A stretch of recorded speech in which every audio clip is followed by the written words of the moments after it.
Hello, everyone. Welcome to the Just Our Luck podcast. I am your host, Key, and you're probably wondering what this is. Well, let me tell you. You are listening to probably, and fingers crossed, I truly hope, the best place of information to get on how exactly us fresh, spry, young adults are supposed to be maneuvering this pandemic, this global phenomenon. We've heard it once, I'm gonna say it. These unprecedented times. And I'm just saying, I think I have a pretty solid place to speak from because I am the class of 2020. Yes, womp womp. I graduated in May 2020 amongst the pandemic. I went from enjoying my last semester of college in a suburb of New Jersey to finishing a graphic design class online. Yes, how exactly that worked? No idea. Couldn't tell you. Can't remember. To having a fake graduation online and then having to figure out how exactly I was securing a job in media. Yeah, nobody writes a script for this. Not yet at least. We'll probably be seeing this in TV shows and movies in the coming months and years. But anyway, welcome to the podcast. Just Our Luck is really a simple place you can come to that's going to give you a realistic view of what graduating during a pandemic looks like. So yes, class of 2020 went through it. Unfortunately, class of 2021, you'll be going through it too. I know we thought this would last 2 weeks and then we'd be back to normal. Obviously, that's not the case. We're approaching a full 365 days of COVID-19. And while we are waiting on government and God knows who else to make this go away, we have to work with what we got. So I'm just here to, provide interviews ranging from a lot of my friends, if we're being honest, about what quote unquote, adult life is looking like right now. So I'm going to be talking to people who are employed in their desired career field, people who are still unemployed, people who have a job just for the resume, but they know there's somewhere else they want to be. And yes, even the graduate students. What the heck is getting a master's looking like right now? Zoom University, personally, I don't know her, but those will be the interviews in the coming weeks as we are on this journey of figuring out how we're supposed to pay bills and live. What a joke. But, everything happens for a reason. This pandemic didn't need to happen, but here we are. Hopefully I can just be a tool of guidance. No self-pity is allowed here. Trust me, my mom was tired of hearing my wallowing cries of being unemployed, but here we are. And hopefully, you're going to find some use out of this, and I hope you do too. So stick around as we get into the episode.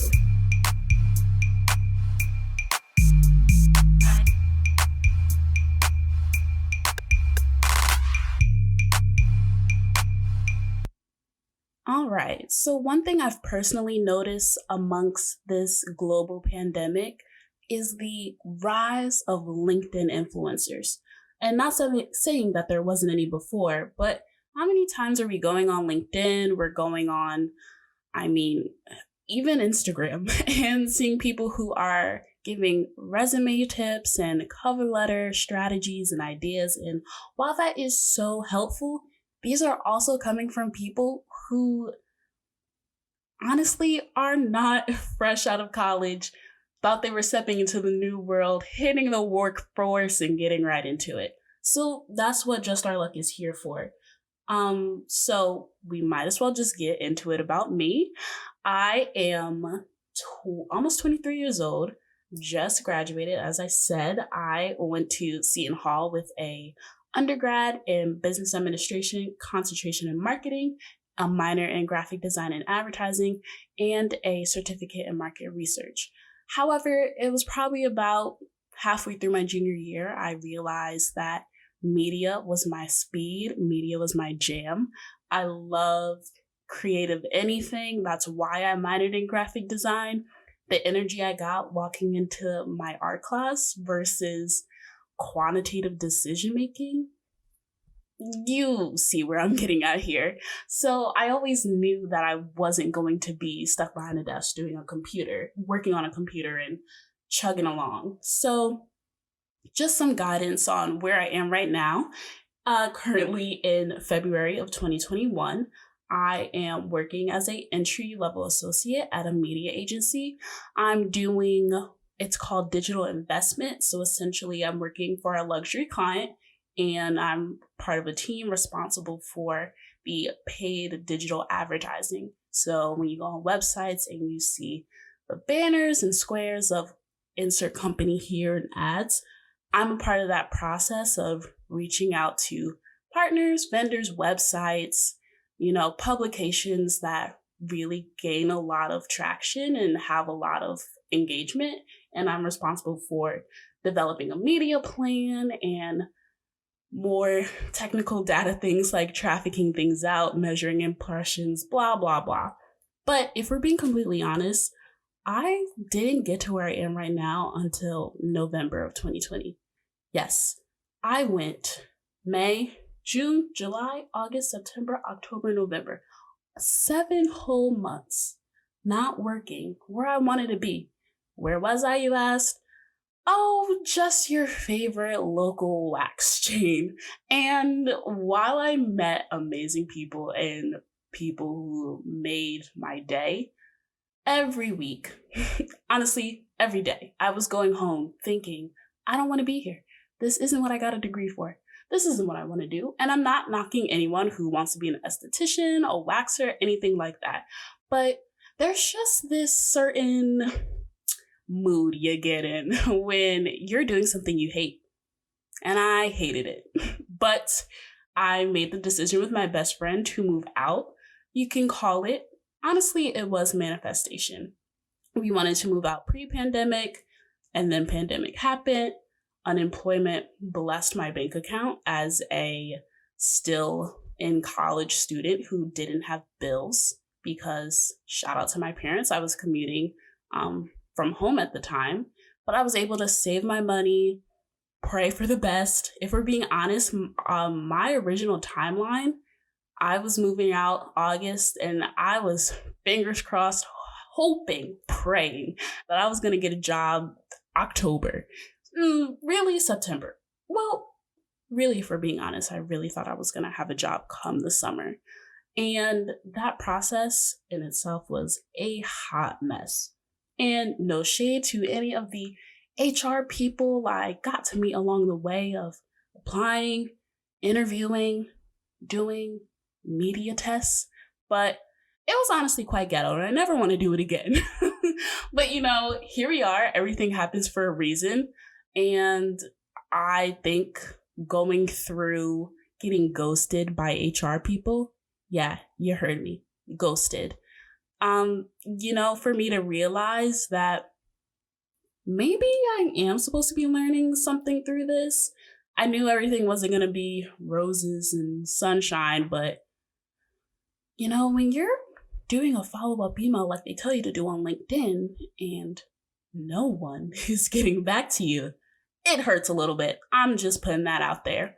So just to back it up, looking, back at my time of fall, summer, spring of trying to figure out what the heck was going on, what exactly was I doing? Well, my senior year, I had secured they call it, I forget the words, like pretty much I had interned at another media company summer 2019. And the team loved me so much that they were like, hey girl, if you trying to come back for a full-time job, hit us up. You don't need an interview. You pretty much got the job. And honestly, that was a dream come true because having friends who are in finance, accounting, blah, blah, blah, numbers, you'll see people who can secure a job in October and they're not starting until the summer. And you're like, okay, when's that gonna happen to me? So, that was such an exciting moment. And at the time, I was actually graduating a semester early. However, in my opinion, I thought that the media company that wanted me was paying a little too low. In hindsight, it was, what media companies are going to pay entry level people. Unfortunately, I decided to just take 2 more classes, finish out, getting my market research certificate, and just hoping that I would be able to secure something that was higher paying come May 2020. Well, here we are. That was not the case. I was enjoying life. Pandemic happened, and I thought, oh, wow. Oh, here we are. This is something. And literally, ever since, I want to say March, April, that person I was in contact with, keeping them updated that I'd be graduating May 2020, the pandemic happened, he's, trying to be as transparent with me as possible, telling me there's no open roles right now, but if you check back on a monthly basis, hopefully something will happen by then. May, June, July, August, it was always, let's reconnect again in a month. And eventually I was like, all right, I can't do this anymore. So I hopped on the LinkedIns, the Glassdoors, the company websites, and I tried, girl. I freaking tried. When I tell you that it was looking slow, I will say I was able to secure interviews, and that is like the peak of your excitement in a pandemic. Life is the same every day, but all of a sudden you get an email and it's like, oh, we like you. You should interview with us. And then you're like, oh, duh, here's my availability. It's 9 to 5. I have nothing to do. And you get so excited, and then you do the interview and you think you kill it, and then they ghost you. I'll say for this one nonprofit I interviewed with, I feel like I started around August, September, that I was able to secure my first interview. I interviewed with different people on the team a total of 5 times. And that's how I know they like you.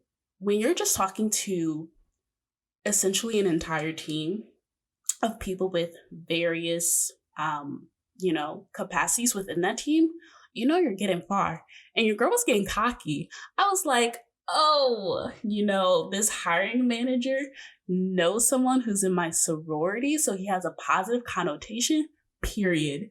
You're like, oh, I'm killing these Zoom phone interviews, period. Then a month goes by. Yes, a month. And I'm like, okay, so type, follow-up email. Nothing. Type. Hey, want to know what's going on? Politely and professionally, of course. And they tell you that they're still interviewing people, but, you're really top of mind and blah, blah, blah, until you get that dreaded email. Kimani, you are so amazing and everyone loves you, but, we did go with somebody else. But of course, I'm going to keep you in mind for any future opportunities. Womp, womp.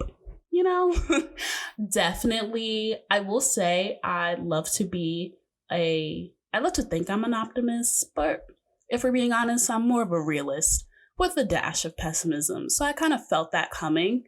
And after that, I was able to secure another interview with a media agency, and they literally ghosted me. Like, I did my interview. I had my interview with the HR person. Then I had whatever general interview for that team. And then they just didn't respond to me after that. I did my professional follow-up email, crickets. And let the record show, I didn't even want to work for that media company anyway, because one of their clients was insert aquarium here that abuses their whales. But your girl was going to do what she had to do to get a check. And you too would do it for a check, precisely. So that was a dud. My self-esteem went. And, I'm just being honest. I think the best thing that this podcast can bring is that we obviously know not everything is perfect, But we don't know not everything is perfect until, we hear somebody tell their experience or we hear someone say how their mental health was. Girl, May, June, when we were all in the house, mask on, going to the park for socialization, I was over here like, okay, this is cute and all, and I'm saving money by not being at the club, but I would like to be employed. It really just irks at you when someone who I will say I do have anxiety, I'm always planning my future and not in the, I want to be set up in 5 years and then get married and then buy a house. But I just am such a creative person, and I know where I have an idea of seeing myself. And when you're not there or feeling like you're being productive of being there, it really drives you nuts. It does. So, even before I graduated, I had a graphic design project where I was like, I like this. This is good. And then I submitted my project and I was like, I need another creative outlet, girl. So of course I found TikTok, but in conclusion, it just helps you, realize that to a certain degree, we're all going through the same thing.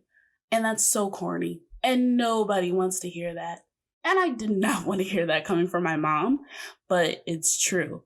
When you hear back to the 2008, when we had our recession, class of 2008 was struggling, girl. And this is, I guess, in my opinion, my educated guesstimate, that this is the first time where we've had a generation of graduating students who were going through something like the class of 2008 on a massive scale. So here we are, just because I got my entry-level job in a media agency doing something I know I want to do, I now know where I want to be in a year, 2 years. But of course, I say that and think that with caution because we don't know what the heck's going to happen in 2 years. But I'm just here to, put in some perspective.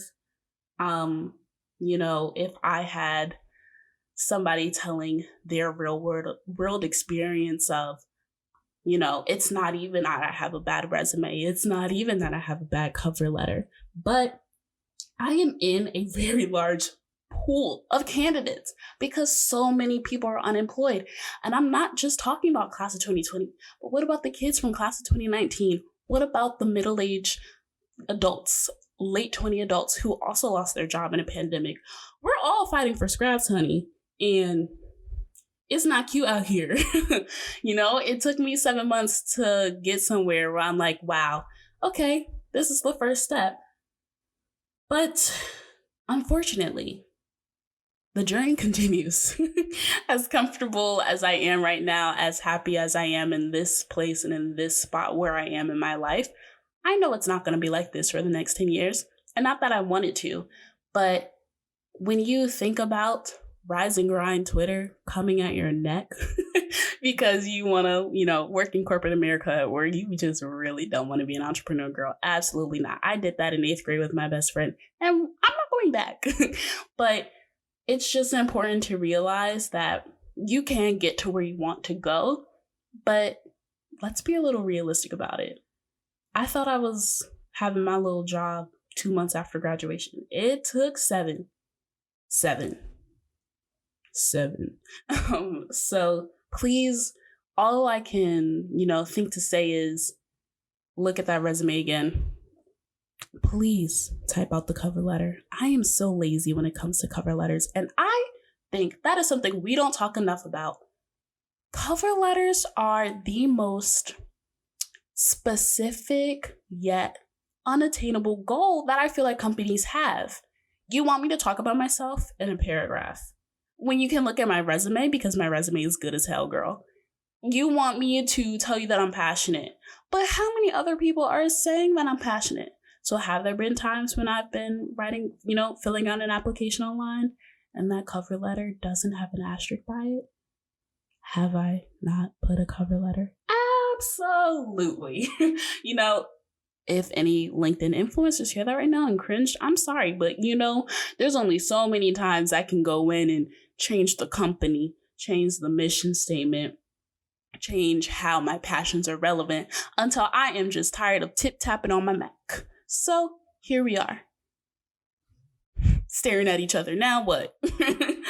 But yes, I really hope my little spiel on how I got to my first big girl job is somewhat helpful. I hope that, providing a timeline of what the heck is going on, that sometimes it's not you. HR literally sucks and can't even tell you that you're no longer in consideration for a job, Like nobody's talking about that on LinkedIn. They're not, and I'm ready to air them out.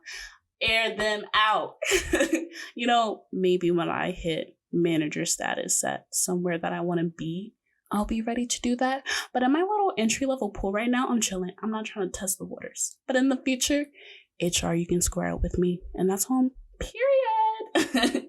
So thanks for listening to my short little spiel, and I'll be right back.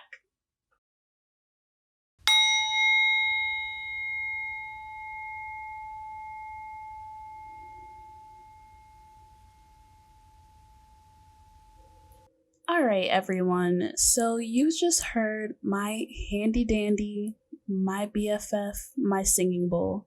And singing bowls are a beautiful instrument that you can use in sound healing therapy and meditation, during yoga, whatever you like. And I found it so quintessential during this pandemic, and as we keep going through this pandemic, because as we know, it's not over, but I just found it as such an important tool and piece in my mental health, in my sanity, just in my overall feeling in my body, and just the grounding that I've received from it. So I really hope that meant something to you.